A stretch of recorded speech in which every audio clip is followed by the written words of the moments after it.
जो राज्य में बारिश की जो सिचुएशन है, बहुत ज़्यादा बारिश हुई है और इसको लेकर के सत्र के प्रारंभ में ही ये बात तय हुआ था कि इस विषय पर चर्चा होना चाहिए। सो आज विषय पर चर्चा हुआ है और जब से ऐसी स्थिति है, हम लोगों की नज़र भी है पूरे राज्य के हालात पर, क्योंकि माननीय सदस्य विभिन्न क्षेत्रों से चुनकर आते हैं। जगह जगह की जानकारी विस्तृत रूप से प्राप्त हो, इस पर चर्चा हुई और जिन जिन जगहों पर नुकसान हुआ है, जिन जिन चीज़ों को नुकसान पहुंचा है, उन सबका आकलन होगा। किसानों को भी नुकसान हुआ,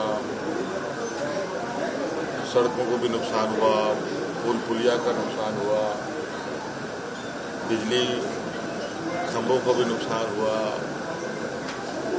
बहुत सारे लोगों की जानें भी गई।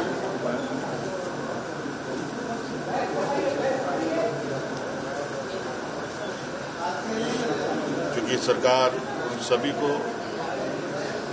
ध्यान में रखकर उन तक राहत हम लोग पहुंचा पाए, ये सरकार की मंशा रही है। और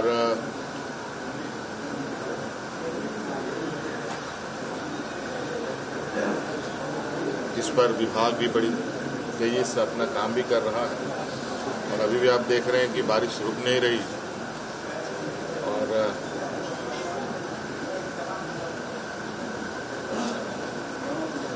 जल्द से जल्द लोगों तक मदद पहुंचे, ये हमारा प्रयास। केंद्रीय कोयला मंत्री आए थे तो स्वाभाविक रूप से कोयले से संबंधित बात करने आया, तो उनका विषय था, उस विषय पर हम लोगों ने चर्चाएं बातें हुई। कुछ उनकी समस्याएं हैं, कुछ हमारी समस्याएं हैं। हम लोगों ने अपनी समस्याएं दूसरे को बताई, समाधान के लिए रास्ता कैसे हो आगे, उस पर चर्चा हुई।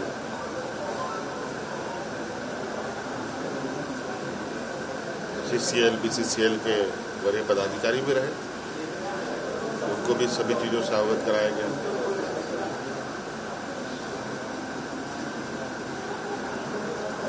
क्योंकि बहुत लंबे समय से यहाँ पर कोयला खनन के कार्य हो रहे हैं। पहले तो हम लोग धनबाद को ही कोयले का भंडार समझते थे, अब ये फैलकर लगभग बड़े पैमाने में विभिन्न जिलों में जा चुका है। अब कोयला बोकारो से भी निकलता है, रामगढ़ से भी निकलता है, हजारीबाग से भी निकलता है, चतरा से भी निकलता है, लोहरदगा से भी, लातेहार से भी, पलामू से भी।